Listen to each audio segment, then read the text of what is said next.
with a grateful heart, give thanks to the Holy One. Genesis 25. Abraham had taken another wife whose name was Keturah.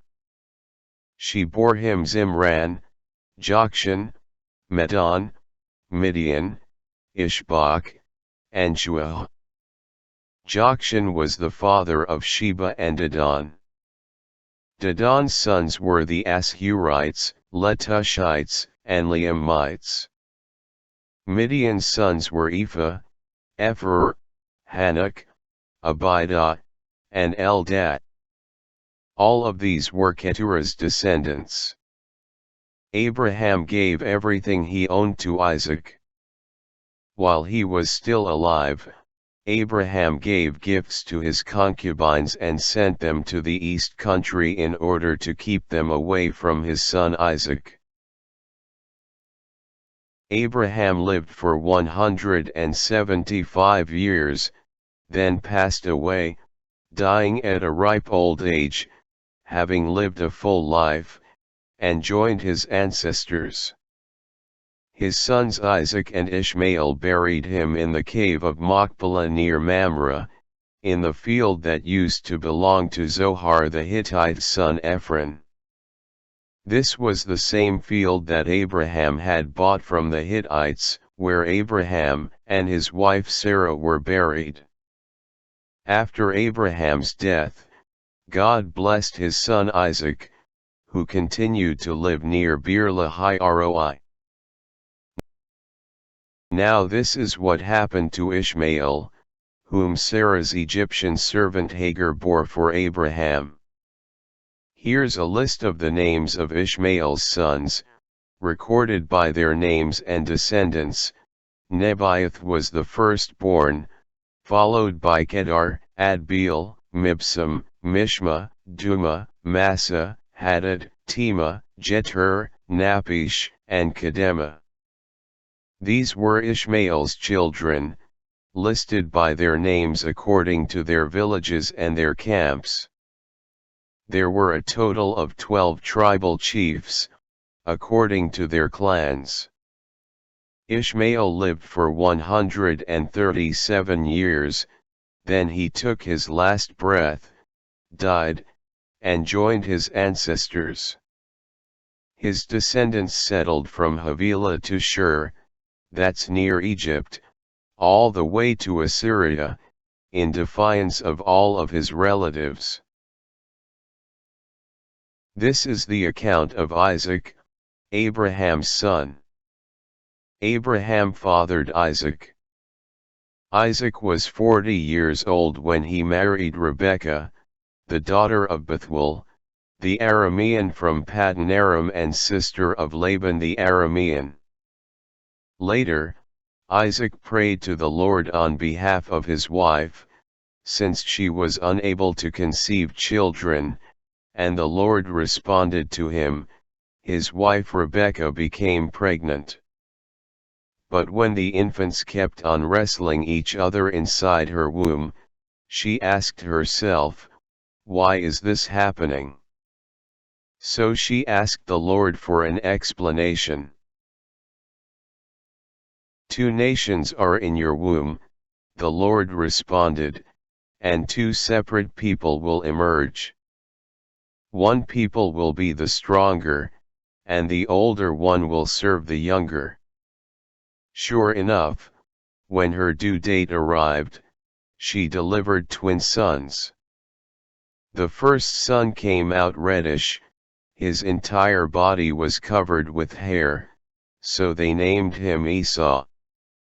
After that, his brother came out with his hand clutching Esau's heel, so they named him Jacob.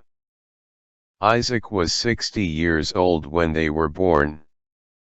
As the boys were growing up, Esau became skilled at hunting and was a man of the outdoors, but Jacob was the quiet type who tended to stay indoors. Isaac loved Esau, because he loved to hunt, while Rebekah loved Jacob. One day, while Jacob was cooking some stew, Esau happened to come in from being outdoors, and he was feeling famished. Esau told Jacob, "Let me gobble down some of this red stuff, since I'm starving." That's how Esau got his nickname Edom. But Jacob responded, "Sell me your birthright. Do it now. Look. I'm about to die," Esau replied. "What good is this birthright to me?" But Jacob insisted, "Swear it by an oath right now." So he swore an oath to him and sold his birthright to Jacob. Then Jacob gave Esau some of his food, along with some boiled stew. So Esau ate, drank, got up, and left, after having belittled his own birthright. Give thanks with a grateful heart. Give thanks to the Holy One. Genesis 26. Later on, a famine swept through the land. This famine was different from the previous famine that had occurred earlier, during Abraham's lifetime. So Isaac went to Abimelech, king of the Philistines, at Gerar. That's when the Lord appeared to Isaac. "You are not to go down to Egypt," he said. "Instead, you are to settle down in an area within this land where I'll tell you. Remain in this land, and I'll be with and bless you by giving all these lands to you and to your descendants in fulfillment of my solemn promise that I made to your father Abraham. I'll cause you to have as many descendants as the stars of the heavens, and I'll certainly give all these lands to your descendants. Later on, through your descendants all the nations of the earth will bless one another. I'm going to do this because Abraham did what I told him to do. He kept my instructions, commands, statutes, and laws." So Isaac lived in Gerar. Later on, the men of that place asked about his wife, so he replied, "She's my sister," because he was afraid to call her my wife. He kept thinking, "Otherwise, the men around here will kill me on account of Rebekah, since she's very beautiful." After he had been there a while, Abimelech, king of the Philistines, looked out through a window and saw Isaac caressing his wife Rebekah. So Abimelech called Isaac and confronted him.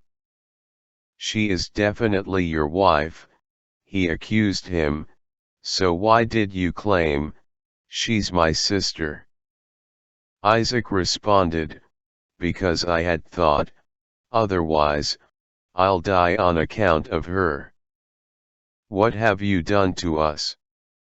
Abimelech asked.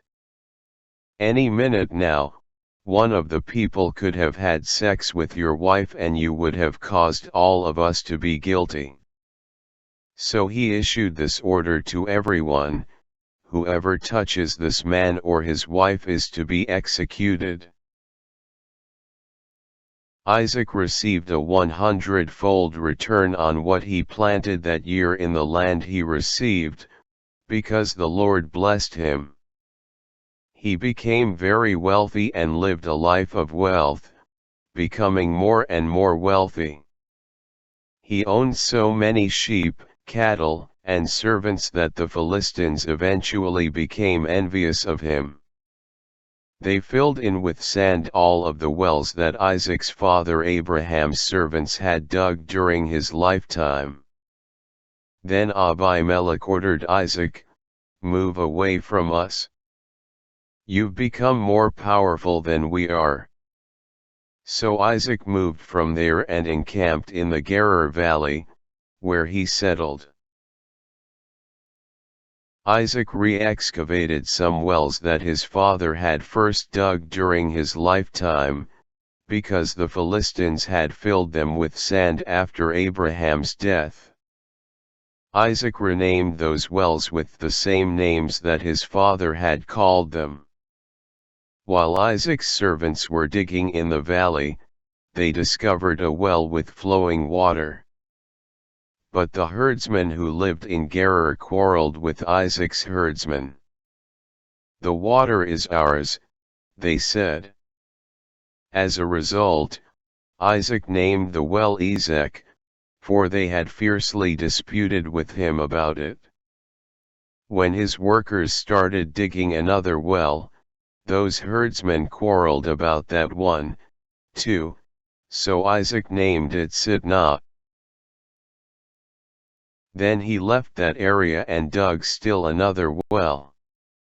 Because they did not quarrel over that one, Isaac named it Rehoboth, because he used to say, "The Lord has enlarged the territory for us. We will prosper in the land." Later on, he left there and went to Beersheba, where one night the Lord appeared to him. "I am the God of your father Abraham," he told him. "Don't be afraid, because I'm with you. I'm going to bless you and multiply your descendants on account of my servant Abraham." In response, Isaac built an altar there and called on the name of the Lord. He also pitched his tents there and his servants dug a well. Later, Abimelech traveled from Gerar to visit Isaac. He arrived with Ahuzzath, his staff advisor, and Phicol, the commanding officer of his army. "Why have you come to see me?" Isaac asked them, "since you hate me so much that you sent me away from you?"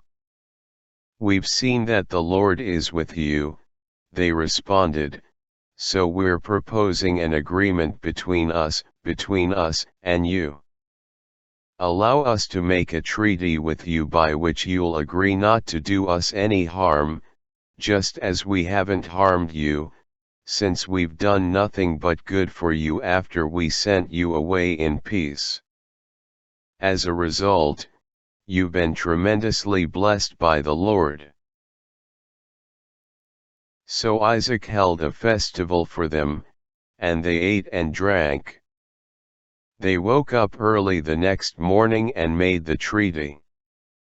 After this, Isaac sent them off and they left on peaceful terms. That very same day, Isaac's servants arrived and reported to him about a well that they had just completed digging.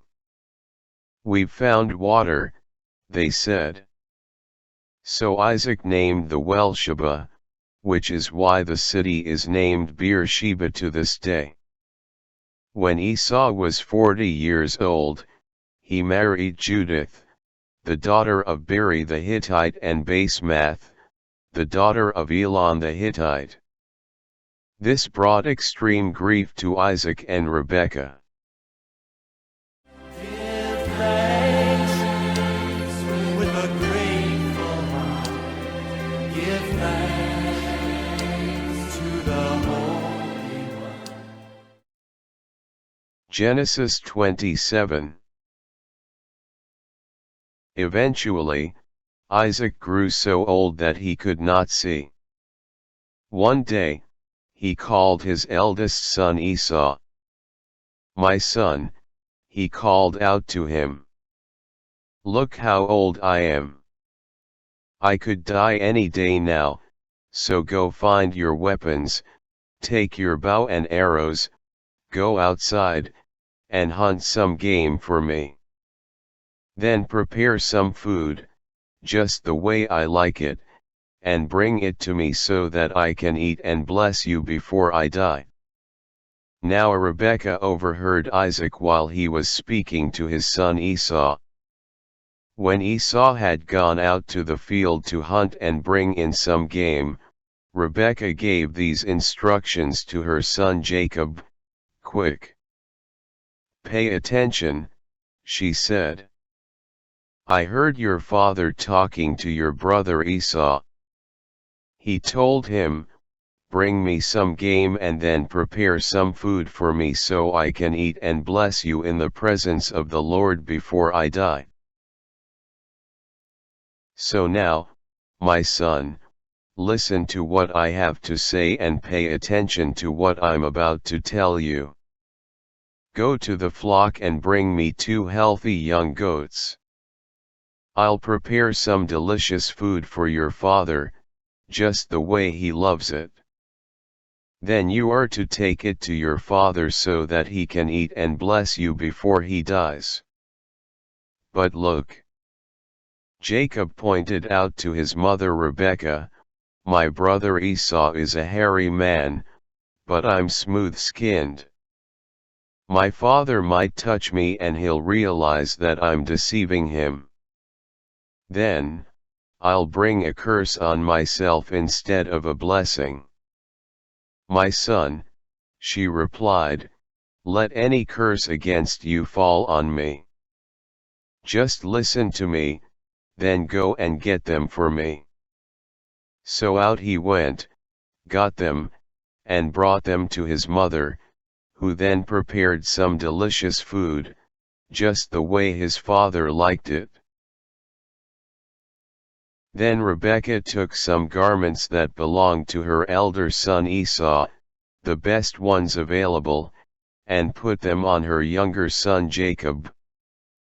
She put some goat skins over his hands and on the smooth part of his neck. Then she handed the delicious food and bread that she had prepared to her son Jacob, who went to his father and said, "My father." "It's me," he replied. "Which one are you, my son?" "I'm Esau, your firstborn." Jacob told his father, "I've done what you asked, so please sit up and eat what I caught, so you can bless me." "How did you get it so quickly, my son?" Isaac asked. Jacob responded, "Because the Lord your God made me successful." So Isaac told Jacob, "Come here, my son, so I can feel you and know for sure whether or not you're my son Esau." So Jacob approached his father, who felt him and said, "It's Jacob's voice, but Esau's hands." He didn't recognize Jacob, because his hands were hairy like those of his brother Esau, so Isaac blessed him. He asked, "Are you really my son Esau?" "I am," Jacob replied. "Come closer to me," Isaac replied, "so I can eat some of the game, my son, and then bless you." So Jacob came closer, and Isaac ate. Jacob also brought wine so his father could drink. After this, Jacob's father Isaac told him, "Come closer and kiss me, my son." So Jacob drew closer to kiss him.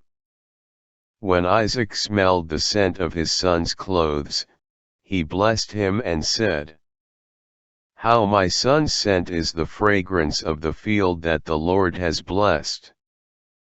May the Lord grant you dew from the skies, and from the fertile land, may he grant you abundant grain and fresh wine.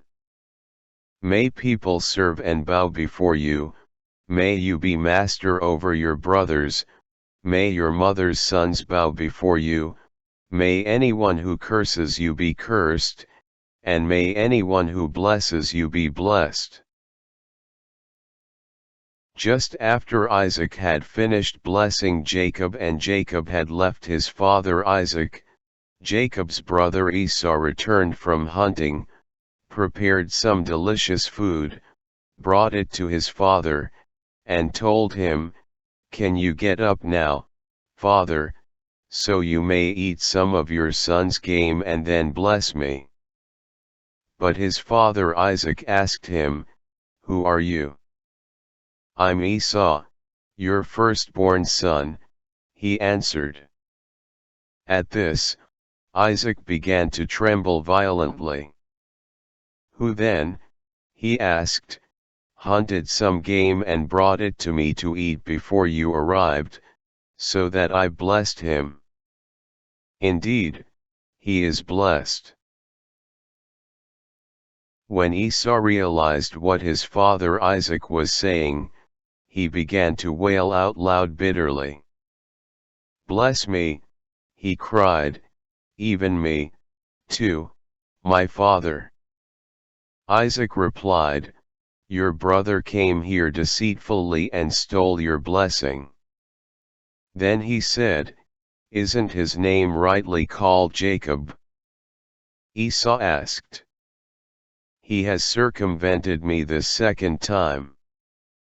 First, he took away my birthright, and now, look how he also stole my blessing." Then he added, "Haven't you reserved a blessing for me?" In response, Isaac told Esau, "Look, I predicted that he's going to become your master, and I've assigned all his brothers to be his servants. What then can I do for you, my son?" Then Esau implored his father, "Don't you have even one blessing for me, my father? Bless me, even me too, my father." Then Esau lifted his voice and wept bitterly. At this, his father Isaac replied to him, "Look, away from the fertile land will be your dwellings, away from the dew of the skies above. By your sword you'll live, but you'll serve your brother. But when you've become restless, you'll break off his yoke from your neck." So Esau harbored animosity toward Jacob because of the way his father had blessed him. Esau kept saying to himself, "The time to mourn for my father is very near. That's when I'm going to kill my brother Jacob." Eventually, what Rebekah's older son Esau had been saying was reported to her, so she sent for her younger son Jacob and warned him, "Look, your brother is planning to get even by killing you.